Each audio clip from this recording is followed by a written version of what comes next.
Maray na hapon mga tugang uya po ang mga barata ngunyan para sa aga digdi sa Radyo DCGB. Mga baratang maruluwa sa aga sa mga dyaryo nasyonal. Enot sa PBN DCGB. Sa mga baratang ngunyan para sa aga.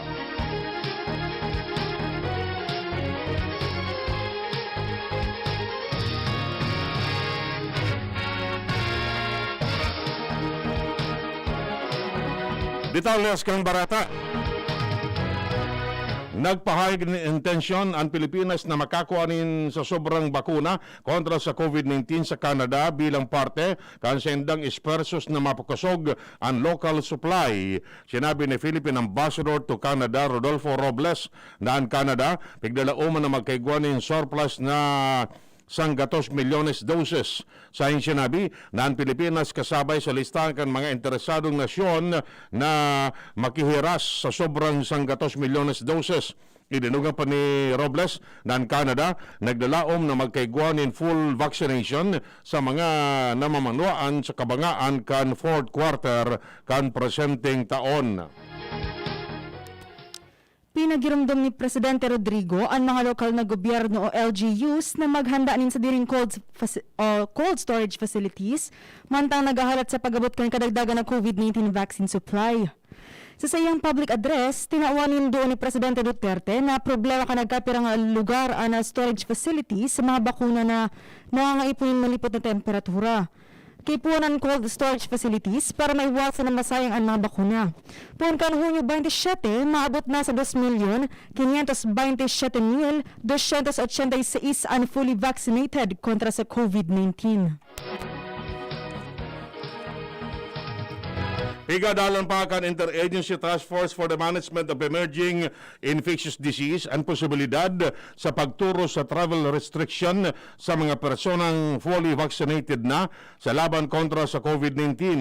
Sinabi ni Tourism Secretary Bernadette Romulo Puyat na nagkaigwasinda ng pagtelepon kung saan natukar ang issue na halato na sana ang swab test result kan mga biyahero na igwanang kompletong bakuna. Maabot sa 12 milyon na doses ng Sinovac vaccines ang naresibikan Pilipinas gikan sa China. Sinabi ni Vaccine Czar Carlito Galvez Jr. na ang Sinovac Biotech ang pinaka-consistent na kumpanya pag-abot sa pagpapadara ng kinakaipuhan na bakuna para sa nasyon. Gikan sa 17,455,470 na vaccine supply na ipinadara sa nasyon poong Pebrero 28, nasa 68.75% milyon doses Coronavac jabs.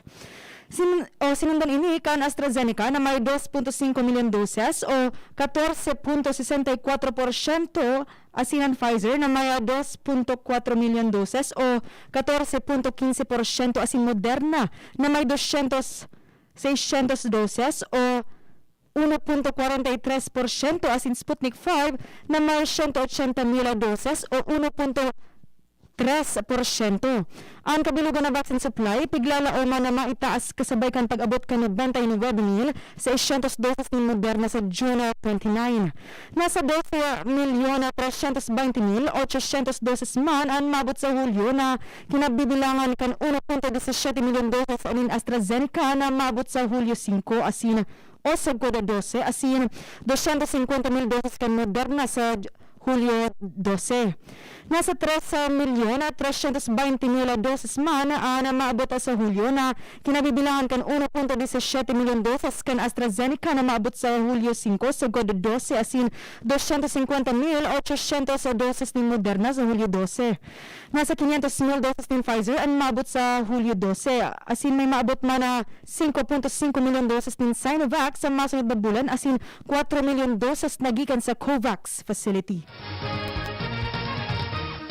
Nangapunan si House Majority Leader Ferdinand Martin Romualdez sa Senado na ugidon girare ang propestong Bayanihan 3 na may kamauotan na makatabang sa mga namamanuan apektado kan COVID-19 pandemic. Sa sinabi na Sinda, naniniwala na importante ining marahay bako siya na sa extension kan Bayanihan 1 and 2 Alagad an ayuda program na nasa bayanihan 3 iyo ang makakasimbag asin makakataon sa administrasyon ni Presidente Rodrigo Duterte asin na ekotibo ni mas mahiwas na dalan para sa distribusyon kan social amelioration program nin mas maray na efekto sa gabos.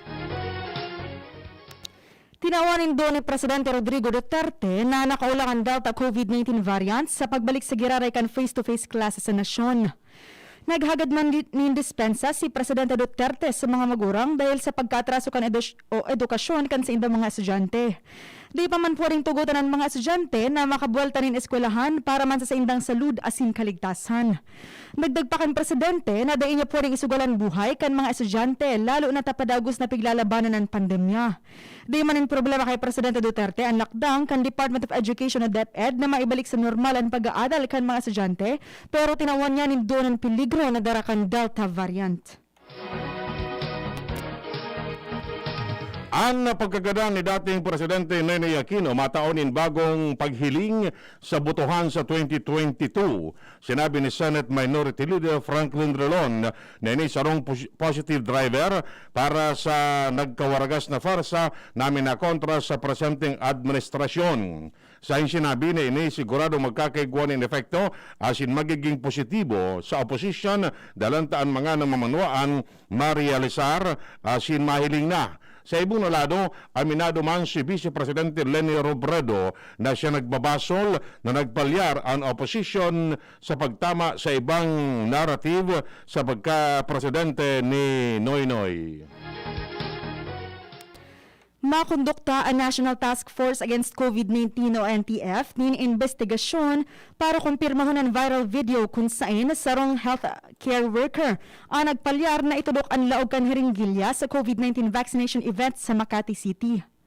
Sinabi ni NTF at Chief Implementer asin Vaccine Czar Carlito Galvez Jr. na nahiling na niya ang nag-viral na video asinan sa iyang initial na reaksyon asin gusto sa nakanagkapira na gibuhan ang una kontrobersiya ini para sa pagpapadagos na immunization campaign kan gobyerno. Aaraw na ninda kung authentic ang video dahil may nagkapirang video na gikan sa ibang nasyon asin enot nang kinumpirmar ni Makati Mayor Abigail Binay ang authenticity kan video. Ibinulgar ni dating Cabinet Secretary Rene Almendras na habo ni dating Presidente Ninoy Aquino na magdonar ang sa iyang kapamilya nin kidney para sa iya. Sa sinabi na diiman naniniwala ang dating Presidente sa ideya nin kidney transplant sa kod na maging bukas man ini na dai pwedeng maghali sa pamilya niya ang idodonar na kidney. Idinunga pa ni Almendras nagabusman o sabot man ni Aquino na ang pamilya ang masakripisyo sa parte kan sendang lawas para sa iya. Ipinahayag ni House Majority Leader Ferdinand Martin Romualdez na malabog na magkaigwa pa rin special session sa propostong pagpapalawig kan Bayanihan to Recover as One Act o Bayanihan 2. Sigun kay Romualdez, ang Bayanihan 2 nakatalaan na mapaso sa Hunyo 30 asin day na paghurunan sa pagtiripon sa Malacanang kan Hunyo 24.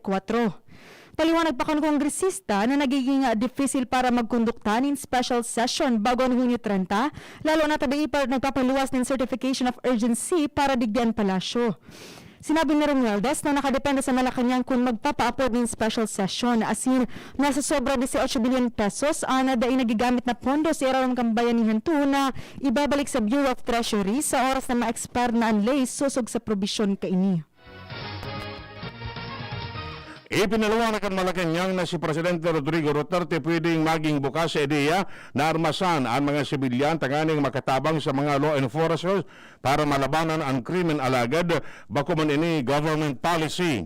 Sinabi ni Presidential Spokesman Harry Roque na bako pa ini final manunungan sa konsepto ni Duterte. Enot kani pinalataw ni Duterte ang plano kan ilansar ang Global Coalition of Lingkod Bayan Advocacy Support Group asin Force Multiplier sarong grupo ni mga sibilyan na nakikipagtabangan sa mga pulis sa sendang kampanya kontra sa kriminalidad.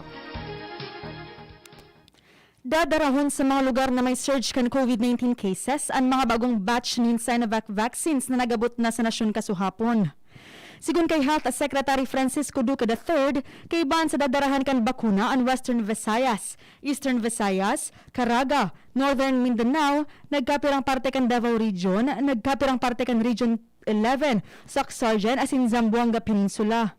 Ipapadara niya ang mga bakuna sa regional hubs mantang mapaluwas ng Certificate of Analysis para sa Sinovac vaccines na nagabot sa nasyon kan Hunyo 24. Miyara Santo, Dr. Barata, alit dyan sa luwas si Hans Galero. Hans, kamen. Lampas 2,000 na ang bilang kan mga aktibong kaso ng COVID-19 sa probinsya kan Albay. Yan kinonfirmar kan Albay Provincial Health Office sa pangingenot ni Provincial Health Officer OIC, Dr. Estela Zenic, kung sa inipit sa ipinalawas ng datos kunya na pagkahapon, nasa 2,137 na ang aktibong konfirmadong kaso ng COVID-19 sa manlain-lain na munisipyo at syudad digdi sa probinsya kan Albay. Ang total na na-record po pa ka nakalihis sa taon o minabot na sa 4,253 mantang ang naka-recover digdi maabot naman sa 2,000.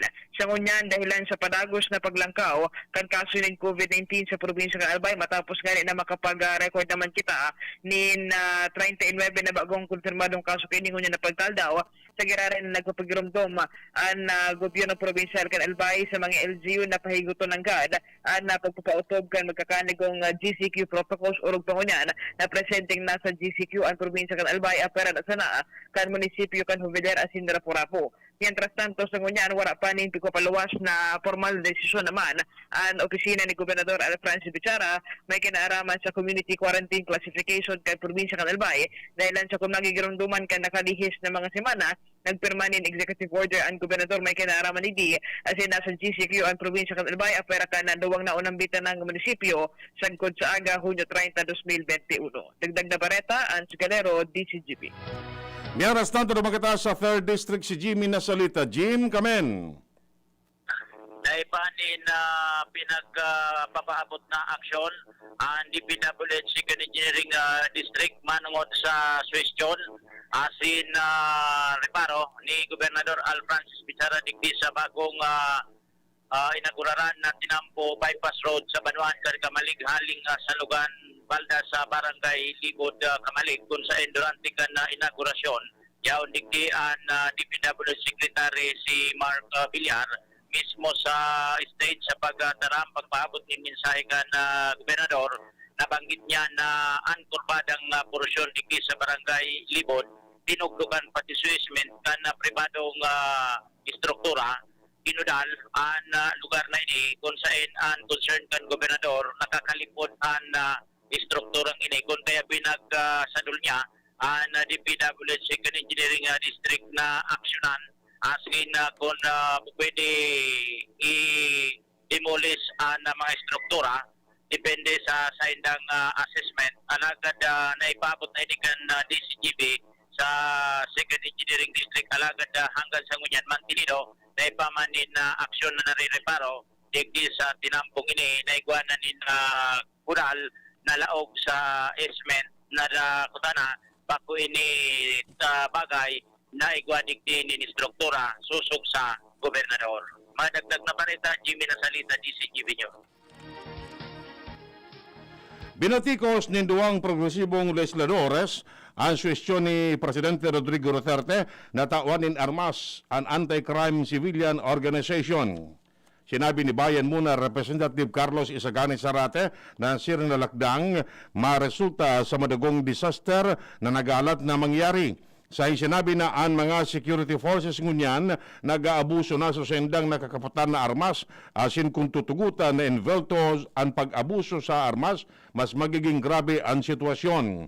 Sa ibang lado, sinabi man ni CIS Act Teachers Party List Representative Franz Castro na ang kahagadan ni Duterte iyon matugot na mangyari ang mas dakol na krimen sa nasyon. Ipinag-ordan kan Department of National Defense o DND ang mga military hospitals as in medical assets sa bilog donasyon na tabangan ng mga local government units o LGUs sa indang immunization program kontra sa COVID-19. Sigun kay Defense Secretary Delfin Lorenzana, gagamitin ang assets kan Armed Forces of the Philippines o AFP para sa pag-deploy ng bakuna sa mga probinsya. Inalarto na niya ang mga military hospital sa bilog donasyon na alalayan ng mga LGU sa vaccination program. May 20 na Philippine Army Hospital, 8 Philippine Air Force Hospital, 9 na Philippine Navy Hospitals, as in 11 na hospitals sa Unified Area Commands. Ang iba pang detalles kang Bareta pagkatapos siya na kani. Yung Maggi Magic Sarap dagdag value pack. May free 2 sachets. Sa bawat 28 sachets sa bilhin, may free 2 sachets. Kaya ang sarap-sarap at ang bango-bango ng mga luto-luto mo. Free 2 sachets na dagdag diskarte sa kusina pang araw-araw. Kaya ang saya-saya ng pamilya. Maggi Magic Sarap dagdag value pack. May free 2 sachets. Bili na! Promo duration January 1 to December 31, 2021 per DOH FDA CFRR permit number 1210 series of 2020. New Maggi Magic Sarap. Dagdag value pack. May free 2 sachets. Sachets. Bili na! Bili na! Ma, sa futuro, mapatindog ako nin mansyon para si mo. Engineer ang pangiturugan kan bunso ko. Dakol nin angat na kaipuhan malagpasan, tanganing makuha ini. Kaya ngunyan pa sana, pinapatibay ko na siya. Maray na sana may tibay hale sa Bear Brand Swak. 10 pesos sana. Sigurado ako. Kompleto sa tibay, tabang pampakusog kan resistensya. Tibay ang puhunan, tanganing maray, ang futuro. Bear Brand Swak. 10 pesos sana. Umpleto refers to preserve of Tibay resistensya nutrients, which are 100% vitamin C, iron, and zinc, based on Rennie 4 to 6 years old with 3 balanced meals. Bear Brand fortified powdered milk drink is not suitable for infant feeding and is not a breast milk substitute. 10 pesos is the suggested promo price. Promo runs from July 1, 2021 to September 30, 2021 per DOH FDA CFRR permit number 0203 series of 2021. Enjoy 1050 pack sa Good Kinsena Swak. Sobra gabi ko'y pakno. Ang sikreto, dikit 25 turo sa sarong grupong hugason swak. Dikit na tubig bukagon asin pa sa puhon. Sobrang sabon, sobrang sa epekto. Dikit 25 turo sa sarong grupong hugason swak. Enjoy 1050 pack sa Good Kinsena Swak. Enjoy 1050 pack sa Good Kinsena Swak. 15-day mileage claim is based on quantitative consumer usage test. Joy Kinsena's pack, only 1050 SRP. Ito naman ang tunog ng may diskarte. Yan ang legit Gin Kapitan. May tamang lasang hagod sa presyong kayang-kaya. Gin Kapitan. Kayang-kaya! Drink responsibly. Basta't sama-sama sa diskarte, kayang-kaya. Gin Kapitan. Kayang-kaya. Sa buhay ngayon, gets namin na kailangan madiskarte para buhayin ang pamilya. Kaya you should take care of your health. Gets ka na ng Wilkins Pure. Sure na pure quality water na may global purification standards. Dahil deserve mo ang good health, mag-Wilkins Pure. You are worth a Wilkins. A product of the Coca-Cola Company. Drink Wilkins Pure. Pure quality water for 11 pesos SRP.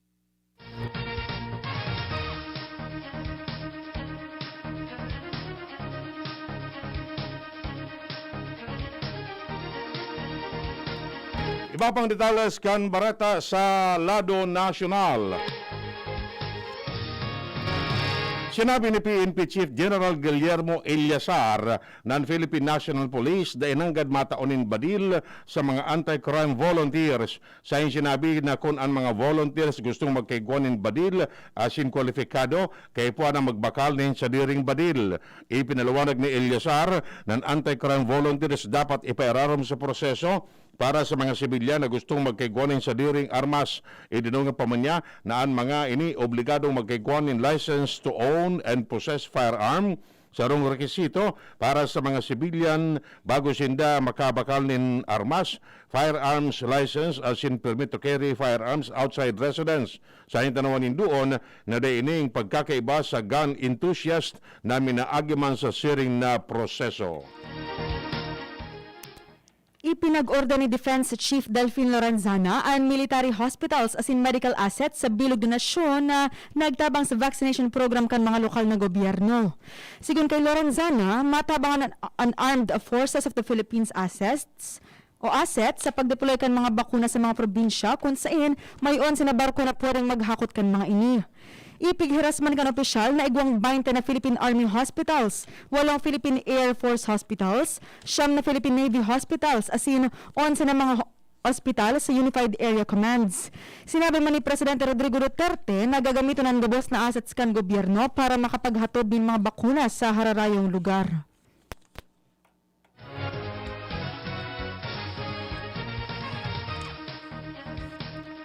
Nangapuno ng Volunteers Against Crime and Corruption na magkaigwanin maigpit na pagbantay sa pagsaliri nin armas kasunod kan suwestyon ni Presidente Rodrigo Duterte na armasan ang anti-crime civilian volunteers. Sinabi ni VACC spokesman Arsenio Evangelista na dakulang posibilidad na may mga sibilyan na gagamiton ng armas sa iba-ibang katuyuhan.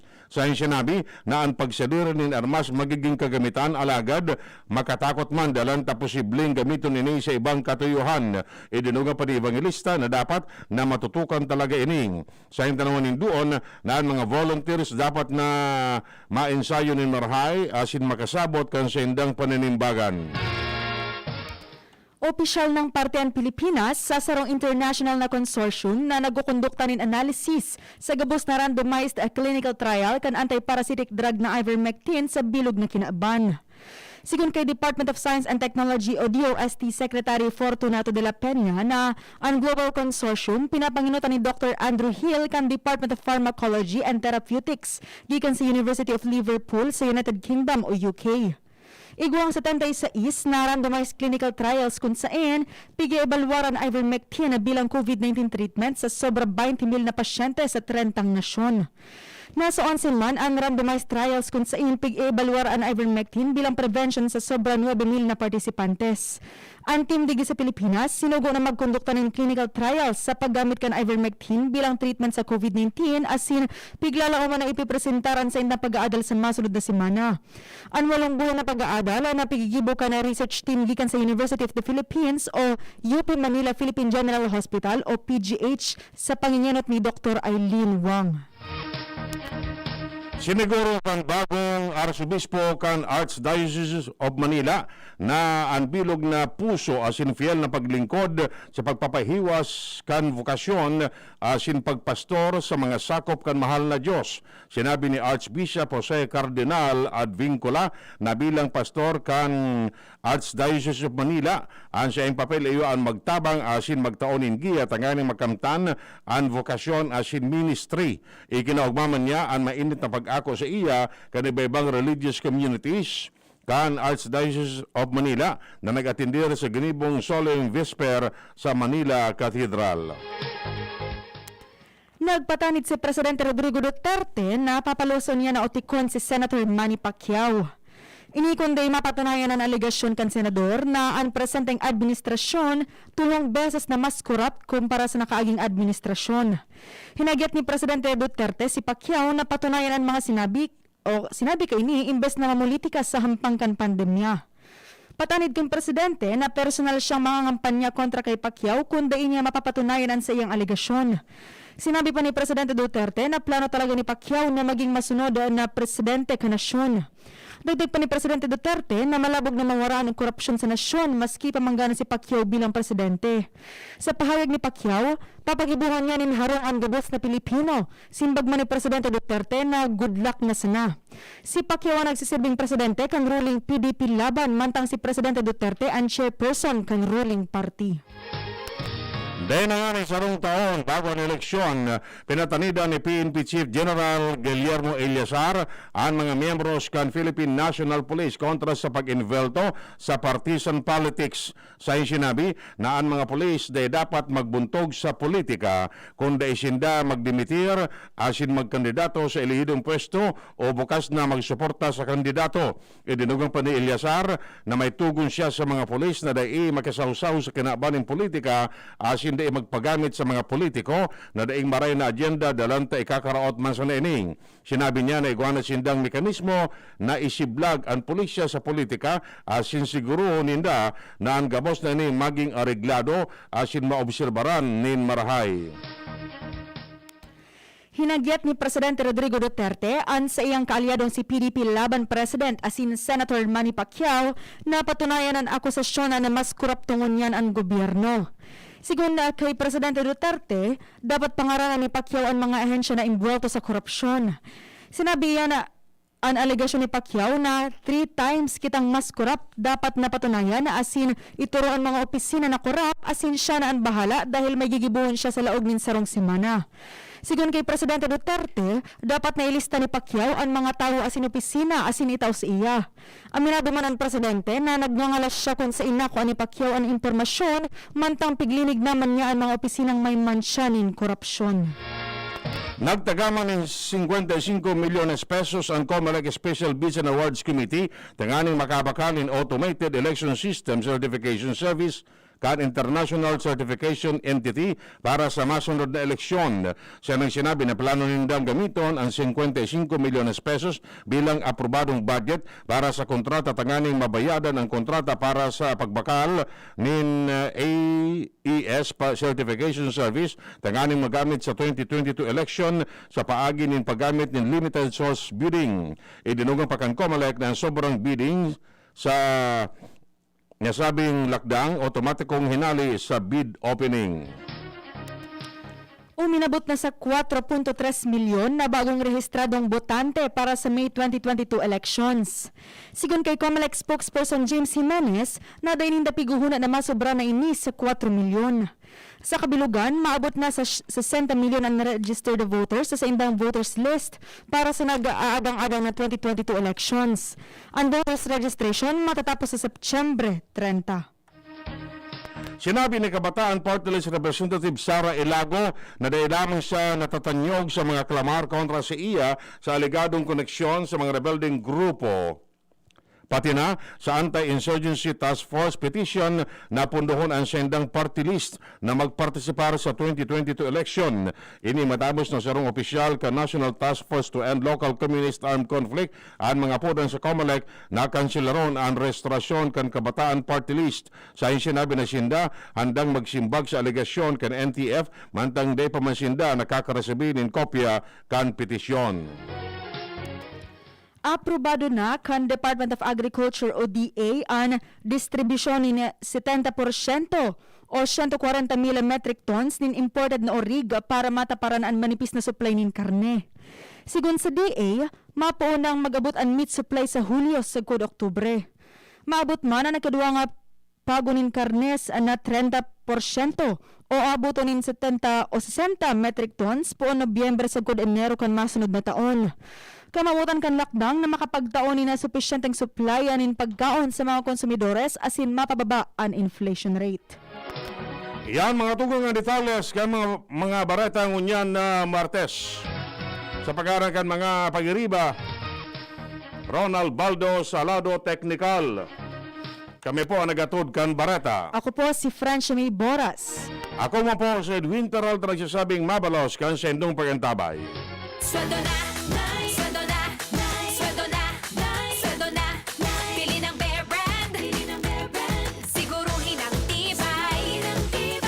Tuwing sweldo, bumili ng Bear Brand 2.4 kilogram pack. Kayang araw-arawin ang tibay hanggang sa next sweldo. Dahil mas mura ito kumpara sa patingi-tingi. Sweldo na,